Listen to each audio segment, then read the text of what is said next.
आप सभी का स्वागत है आपके अपनी YouTube channel graduate by GM study में। आज के इस वीडियो में BBMK यूनिवर्सिटी और इसके अलावा बहुत सारे यूनिवर्सिटी के अंडर में ये सिलेबस है अंडरस्टैंडिंग इंडिया का, और उसी का सबसे इम्पोर्टेंट क्वेश्चन कवर करने वाले हैं। क्योंकि विद्या के इस पेपर में इसका क्वेश्चन तो सही तरीके से दिया है लेकिन आंसर सही तरीके से नहीं दिया है, बच्चे समझ ही नहीं पा रहे हैं। तो आज के वीडियो में इसी क्वेश्चन के आंसर को देखने वाले हैं। इसी तरीके से आपका नेक्स्ट क्वेश्चन वाला सीरीज भी आएगा, सारे मेजर पेपर का भी आएगा, बिल्कुल भी आपको चिंता नहीं करना है। जो भी इस चैनल को छोड़कर चले गए होंगे तो इस चैनल को फिर से ज्वाइन कर लीजिएगा। सबसे पहले यहाँ पर क्वेश्चन को देख लेते हैं कि क्वेश्चन क्या आपका, भारत की स्थिति एवं विस्तार तथा पड़ोसी देशों के साथ सीमाओं की विवेचना करें। देखिए, मैं आपको बता देना चाहता हूँ, पूरे झारखंड में जितने भी यूनिवर्सिटी है, सबसे सिंपल अगर किसी यूनिवर्सिटी का सिलेबस है, यूनिट है, तो वो आपका BBU का है, ठीक है, यानी विनोबा भावे यूनिवर्सिटी का है। इसके अलावा जितने भी यूनिवर्सिटी है, SKMU का थोड़ा बहुत ठीक है, लेकिन जितने भी यूनिवर्सिटी का है सभी का टफ है, ठीक है, बहुत ज़्यादा टफ है।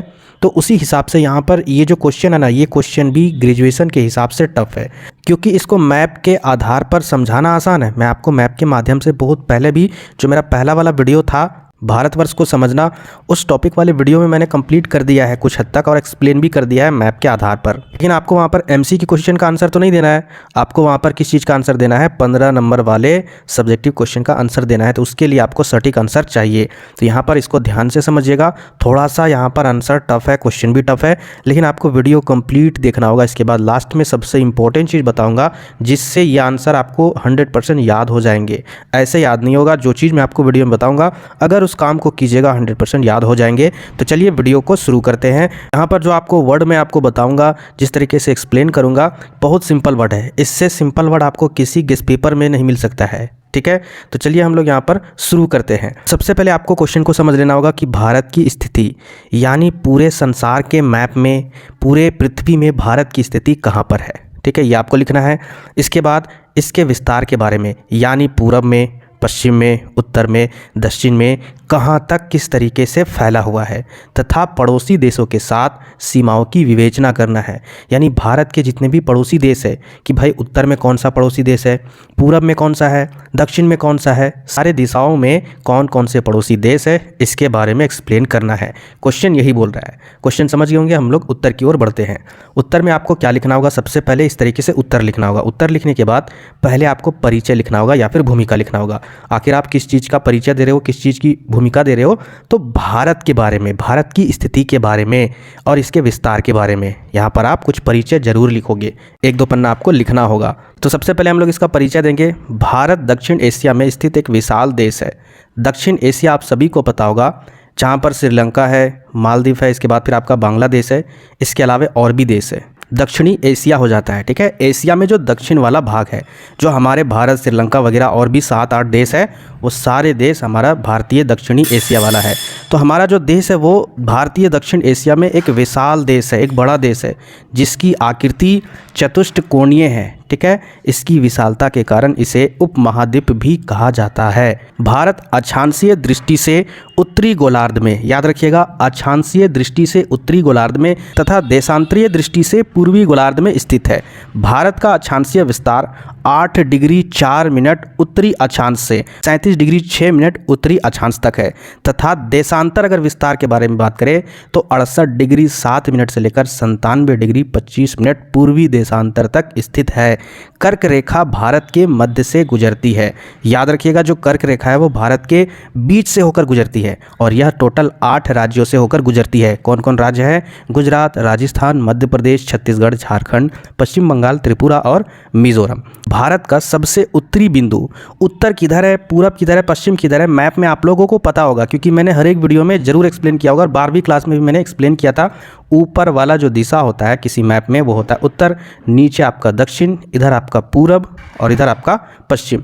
तो यहाँ पर क्या बोला गया कि भारत का सबसे उत्तरी बिंदु, यानी इधर सबसे ऊपर वाला दिशा में, मैप में अगर भारत वाला मैप में देखिएगा, सबसे ऊपर वाला जो बिंदु है वह इंदिरा कौल है, जो जम्मू कश्मीर केंद्र शासित प्रदेश में स्थित है। तथा सबसे दक्षिणी बिंदु, यानी नीचे आ जाइएगा तो यहाँ पर इंदिरा पॉइंट है, जो अंडमान निकोबार द्वीप समूह के ग्रेट निकोबार में स्थित है। इंदिरा पॉइंट को पिग्मेलियन पॉइंट के नाम से भी जाना जाता है। भारत की मुख्य भूमिका दक्षिणतम बिंदु कन्याकुमारी तमिलनाडु है। आगे यहाँ पर पैराग्राफ छोड़कर आपको लिखना है, भारत का विस्तार उष्ण तथा उपोष्ण दोनों कटिबंधों पर है। कहने का मतलब है जो भारत की जलवायु है, ठंड भी है, गर्मी भी है, हर एक तरीके से है। और वही चीज़ यहाँ पर लिखा है कि फिर भी पूरे भारत में उष्ण कटिबंधीय मानसूनी जलवायु पाई जाती है। भारत का क्षेत्रफल 32,87,263 वर्ग किलोमीटर है। ट्रिक आपको कैसे जानना है कि ये याद कैसे रखना है, देखिए शुरुआत में भी आपका 3 है और लास्ट में भी 3 है, तो इस तरीके से ट्रिक बनाकर आप याद कर सकते हो। जहाँ भी अगर ये रहे या फिर अगर आपको याद नहीं होगा तो कम से कम 1-2 बार प्रैक्टिस कीजिएगा ना लिखकर। 32,87,263 वर्ग किलोमीटर है भारत का कुल क्षेत्रफल, 100% याद हो जाएंगे।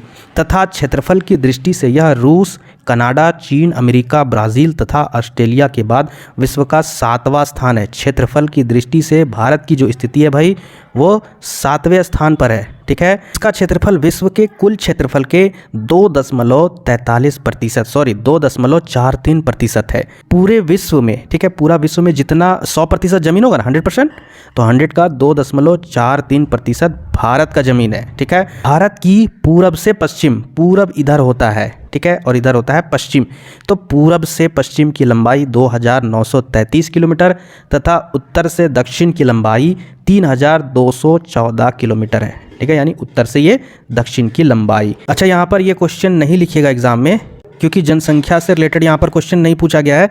तो आपको ये क्वेश्चन का जवाब कमेंट बॉक्स में देना है कि भारत की जनसंख्या की दृष्टि से विश्व में कितने स्थान पर है। 2011 की जनगणना के अनुसार मैं बोल रहा हूँ, ठीक है। वैसे अनुमान तो ऐसा लगाया जा रहा है कि विश्व में पहले स्थान पर भारत पहुँच जाएगा जिस तरीके से हालात है। अब यहाँ पर देखिए आगे क्या आपका, भारत के कुल स्थलीय सीमा 15,200 किलोमीटर तथा मुख्य भूमि की तटीय सीमा 6,100 किलोमीटर है।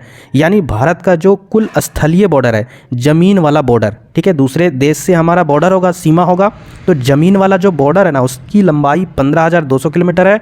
और जो जल वाला बॉर्डर है, ठीक है, जहाँ पर समुद्र होगी, जिसको हम लोग तटीय सीमा बोलेंगे, तटीय बॉर्डर, तो वो आपका 6,100 किलोमीटर है। द्वीपों सहित भारत की कुल तटीय सीमा अगर हम लोग पूरा अगर बोलेंगे, द्वीप के साथ भी अगर हम लोग बोलेंगे, याद रखिएगा, अगर संपूर्ण कहीं भी नहीं पूछ रहा है कि संपूर्ण तटीय सीमा की लंबाई कितनी है, तब 7,516 हो जाएगा, ठीक है। और अगर संपूर्ण नहीं पूछ रहा है, सिर्फ मुख्य भूमि की तटीय सीमा, ठीक है, तो उस समय 6,100 किलोमीटर हो जाएगा। इसी प्रकार भारत की कुल सीमा और टोटल बॉर्डर, टोटल सीमा 22,716.6 किलोमीटर है। यदि राज्यवार देखा जाए तो गुजरात राज्य की तटीय सीमा सबसे लंबी है। गुजरात जो राज्य है ना, उसकी जो तटीय सीमा है, तटीय कहने का मतलब समुद्र के किनारे, जो इधर आपका गुजरात है ना, इस तरीके से, तो ये जो सीमा है गुजरात का, यहाँ से लेकर यहाँ तक ये तटीय सीमा है, तो इसकी लंबाई सबसे अधिक है। उसके बाद आंध्र प्रदेश का स्थान आता है। तो ये था आपका भूमिका, इस तरीके से आप भूमिका को लिख सकते हो। इसके बाद आपको नेक्स्ट पॉइंट क्या बनाना है कि भारत की स्थिति एवं विस्तार। अब इसमें किस किस पॉइंट के आधार पर आपको भारत की स्थिति एवं विस्तार को लिखना है, टोटल 4 पॉइंट में लिखना है। पहला देखिए, स्थल की आकृति के आधार पर किस प्रकार है, भारत का विस्तार स्थल की आकृति के आधार पर किस प्रकार है, वो आपको यहाँ पर एक्सप्लेन करना है। बहुत ही शॉर्ट तरीके से लाया हूँ जिससे आपको याद हो जाएंगे। जैसे यहाँ पर देखिए उत्तर है, भारतीय महाद्वीप तीनों ओर सागर से घिरा है। पूर्व में बंगाल की खाड़ी, पश्चिम में अरब सागर तथा दक्षिण में हिंद महासागर स्थित है। हिंद महासागर के शीर्ष में स्थित होने के कारण भारत के पूर्व एवं पश्चिम को जोड़ने वाले जल एवं वायु मार्ग पर भारत का स्वतः नियंत्रण है। यानी पहले क्वेश्चन को समझिए, जो भारत है ना वो 3 तरफ से सागर से घिरा हुआ है। पूरब आपको पता है किधर है, इधर है आपका, ठीक है। पूरब में क्या आपका, इधर आप आओगे तो बंगाल की खाड़ी है। पश्चिम, इधर आपका पश्चिम, इधर आपका अरब सागर है। तथा दक्षिण में, दक्षिण किधर है, इधर नीचे साइड में, ठीक है, श्रीलंका वाला साइड में, वो दक्षिण एरिया, वहाँ पर आपका हिंद महासागर स्थित है। हिंद महासागर के शीर्ष में, ठीक है, हिंद महासागर है, उसके शीर्ष में होने के कारण भारत के पूरब एवं पश्चिम, इधर आपका पूरब है, इधर आपका पश्चिम है, यानी इन दोनों के रास्ते के द्वारा, समुद्री रास्ते के द्वारा भारत इसको खुद नियंत्रण करता है, ठीक है। इस महासागर के कारण जो सामरिक और आर्थिक दृष्टिकोण से बहुत ज़्यादा इम्पोर्टेंट है। अब देखते हैं हम लोग जलवायु के संदर्भ में। जलवायु के संदर्भ में भारत की स्थिति क्या है वो देखिए। भौगोलिक स्थिति के कारण भारत की जलवायु मानसूनी है, ठीक है। यहाँ की जो भौगोलिक स्थिति जिस प्रकार से है वो एक मानसूनी है इसकी जलवायु। इसमें ऋतुओं का परिवर्तन तथा प्रत्येक ऋतु की विशेषता भारत को संपूर्ण विश्व में अलग पहचान प्रदान करती है। यहाँ पर अलग अलग ऋतुएं पाई जाती है, आप सभी को पता है, और यहाँ पर मानसूनी जलवायु पाई जाती है, जिस कारण से भारत की एक अलग पहचान बनी हुई है। उत्तर में हिमालय, दक्षिण में सागरीय क्षेत्र एवं मरुस्थलीय तथा तटीय प्रभाव भारत को जलवायु विविधता प्रदान करती है। कहीं पर गर्म इलाका है, कहीं पर हिमालय पर्वत है तो ठंडा इलाका है, कहीं पर रेगिस्तान है तो गर्म इलाका है, कहीं पर जंगल वाला इलाका है। इस तरीके से अलग अलग भौतिक वातावरण होने के कारण, टेम्परेचर अलग अलग होने के कारण इसकी अलग अलग जलवायु में विविधता है। अब हम लोग आर्थिक संदर्भ में देखते हैं भारत की स्थिति और विस्तार। उष्णकटिबंधीय जलवायु होने के कारण भारत के विभिन्न क्षेत्रों में जलवायु विविधता दिखाई देती है, जिस कारण यहाँ 3 प्रकार की फसलें बोई जाती है। रबी फसल, खरीफ फसल तथा जायद फसल, इन सभी का उत्पादन किया जाता है। भारत के दक्षिण में प्राचीनतम चट्टानों के उपस्थित होने के कारण, भारत के दक्षिण में पुराने चट्टान उपस्थित है, उसके होने के कारण यह क्षेत्र खनिजों और संसाधनों के दृष्टि से अत्यंत समृद्ध है। भारत में दोनों प्रकार के धात्विक एवं अधात्विक खनिज पाए जाते हैं। भारत में धात्विक खनिज भी पाई जाती है और अधात्विक खनिज पाई जाती है। कक्षा 10th में आपने पढ़ा होगा कि धात्विक खनिज क्या है और अधात्विक खनिज क्या है। भारत की लंबी तटीय रेखा होने के कारण पर मछली उत्पादन तथा अन्य जैविक संसाधनों में भारत अग्रणी है। ये आर्थिक दृष्टि से आपने समझ लिया। इसके बाद देखिए सुरक्षा के दृष्टि से, सुरक्षा के संदर्भ से भारत की प्रायद्वीपीय स्थिति उसकी सुरक्षा के दृष्टि से भी महत्वपूर्ण रही है। जहाँ एक और दक्षिण भारत में सागरीय स्थिति होने के कारण जो दक्षिणी इलाका है, पूरे तरीके से जो तटीय सीमा है वो तो आपका समुद्री इलाका है, इसके होने के कारण हजारों वर्षों से इस ओर से भारत को कभी भी विदेशी आक्रमण का खतरा नहीं हुआ है। वहीं दूसरी ओर उत्तर में, उत्तर की तरह ऊपर उधर के आपका हिमालय है। हिमालय के कारण भारत के लिए यह एक प्रहरी यानी पहरा देने का काम करता है। जैसे सिक्योरिटी गार्ड पहरा देता है ना, उसी प्रकार से यह प्रहरी का कार्य करता है और भारत देश सुरक्षित रहता है बाहरी आक्रमण से। भारत के पड़ोसी देशों के सीमाओं का हम लोग वर्णन देखेंगे। यहाँ तक आप लिख सकते हो पॉइंट वाइज भारत के विस्तार के बारे में। अब यहाँ पर हम लोग समझेंगे भारत के पड़ोसी देशों के सीमाओं के बारे में।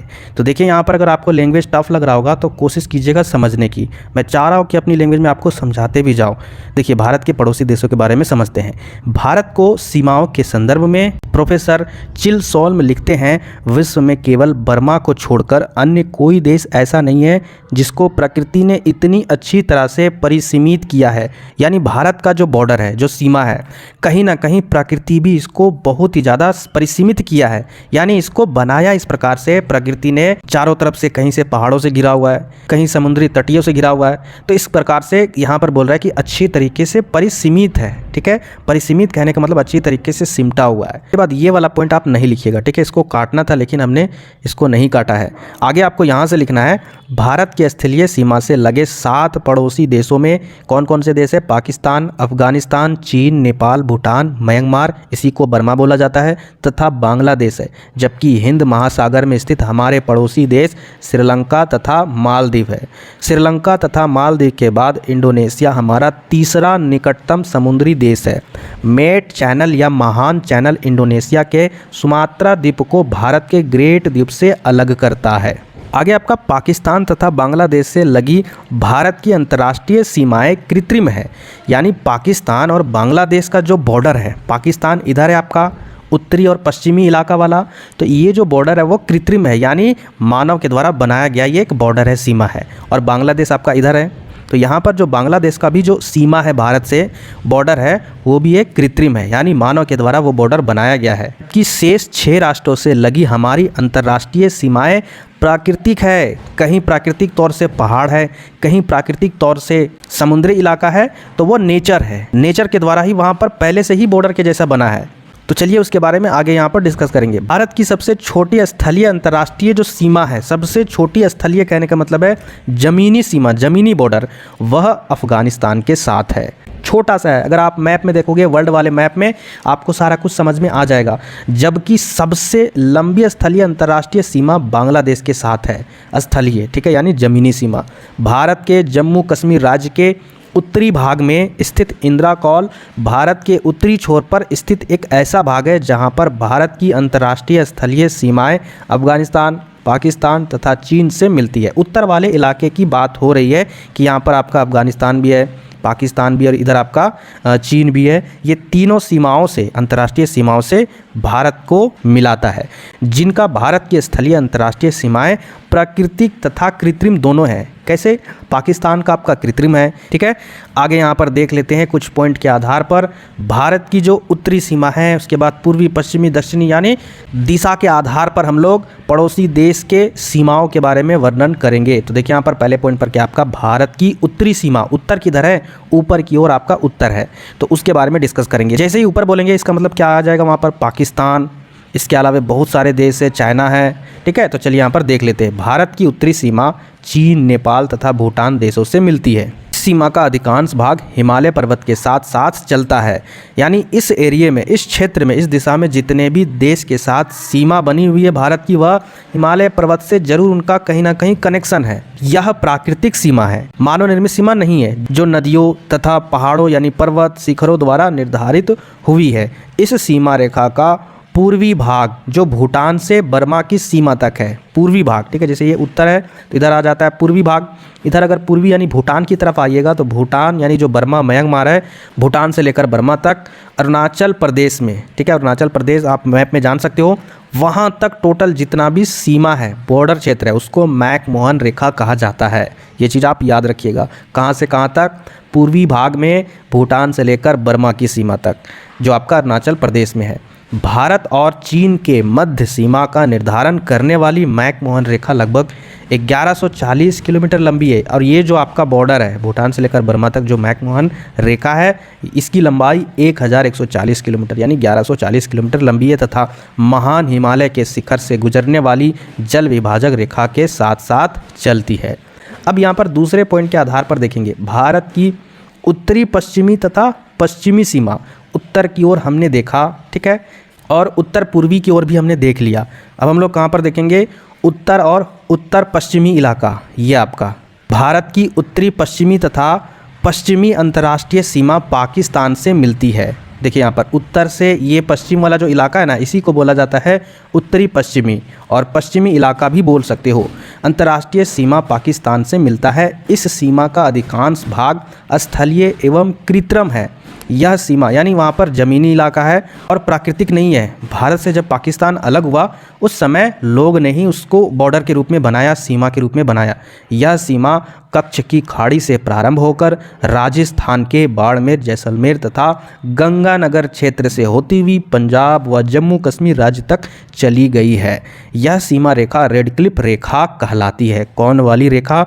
जो यहाँ पर देखिए कहाँ कहाँ से आ रही है सीमा, कच्छ की खाड़ी से शुरू होकर राजस्थान के बाड़मेर, जैसलमेर तथा गंगानगर क्षेत्र से होती हुई पंजाब व जम्मू कश्मीर राज्य तक चली गई है। यही सीमा रेखा क्या कहलाती है? रेड क्लिफ रेखा, ठीक है। तथा भारत की पड़ोसी देश से लगने वाली इस सीमा रेखा की लंबाई 1120 किलोमीटर है। इसके अलावा जम्मू कश्मीर राज्य में भारत तथा पाकिस्तान के मध्य 788 किलोमीटर लंबाई की वास्तविक नियंत्रण रेखा, जिसको हम लोग बोल सकते हैं लाइन ऑफ एक्चुअल कंट्रोल, ठीक है, लाइन ऑफ एक्चुअल कंट्रोल इसको बोल सकते हैं। कहाँ से कहाँ तक है? जम्मू कश्मीर राज्य में भारत तथा पाकिस्तान के मध्य में 788 किलोमीटर की लंबाई है तथा सियाचिन क्षेत्र 150 किलोमीटर की लंबाई है इसकी, और इसको बोला जाता है वास्तविक स्थल रेखा यानी एक्चुअल ग्राउंड पोजीशन लाइन, या फिर इसको शॉर्ट में बोल सकते हो AGPL। अब हम लोग तीसरे पॉइंट में समझेंगे भारत की पूर्वी सीमा। हमने उत्तर देख लिया, उत्तर पश्चिमी देख लिया, अब हम लोग पूर्वी सीमा की ओर देखेंगे।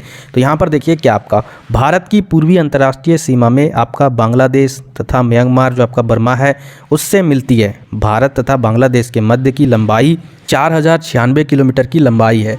4096 किलोमीटर लंबाई की अंतर्राष्ट्रीय सीमा कृत्रिम है, यानी इसकी जो बॉर्डर लंबाई है वो 4096 किलोमीटर है और ये भी आपका मानव निर्मित है तथा इसके सीमांत पर पश्चिम बंगाल, असम, मेघालय, यानी इसके बॉर्डर पर ये सारे राज्य है, ठीक है। पश्चिम बंगाल, असम, मेघालय, त्रिपुरा तथा मिजोरम राज्य स्थित है।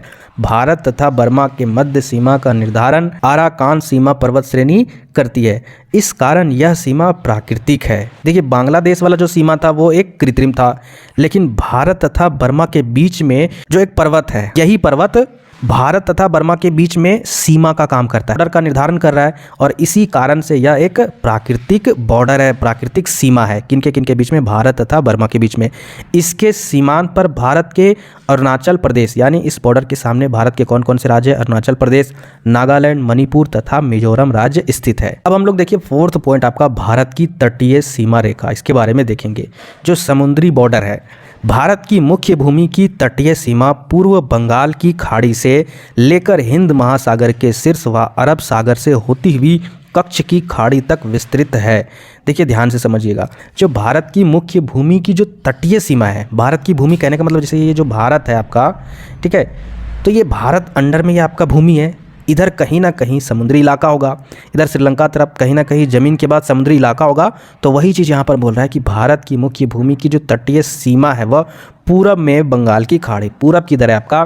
तो इधर आपका पूरब है, इधर आपका बंगाल की खाड़ी से लेकर हिंद महासागर के शीर्ष हुई कच्छ की खाड़ी तक विस्तृत है। इसके बाद पाक जलड मरुमध्य, ठीक है, पाक जलड मरुमध्य तथा मन्नार की खाड़ी को श्रीलंका से अलग करती है। श्रीलंका और भारत के मध्य सबसे कम दूरी आदम सेतु पर यह स्थित है।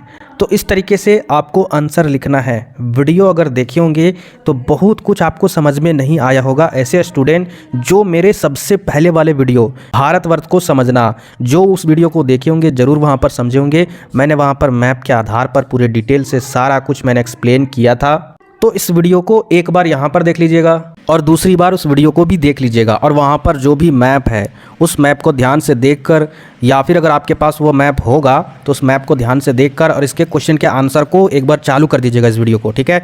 जैसे आप इस वीडियो को चालू कीजिएगा, जहाँ जहाँ पर मैं आपको सीमाओं के बारे में, जगहों के बारे में, अंतर्राष्ट्रीय देशों के बारे में बताता हूँ, दिशाओं के बारे में बताता हूँ, वो मैप में आपको देखते जाना है।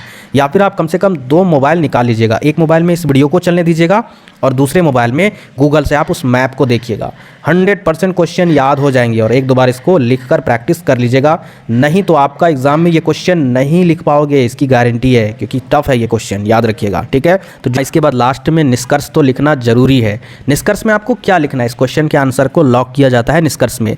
यहाँ पर आपको लिखना है ऊपर दिए गए बिंदुओं के व्याख्या के आधार पर भारत की स्थिति एवं विस्तार तथा पड़ोसी देशों के साथ सीमाओं की विवेचना कर सकते हैं। तो जो भी नए व्यूअर है चैनल को जरूर सब्सक्राइब कर लीजिएगा। फरवरी माह में आपका 100% एग्जाम होगा, याद रखिएगा। सबसे पहले आपके ही यूनिवर्सिटी का एग्जाम होगा, इसके बाद 10-12 दिन के बाद विनोबा भावे यूनिवर्सिटी का एग्जाम होने वाला है।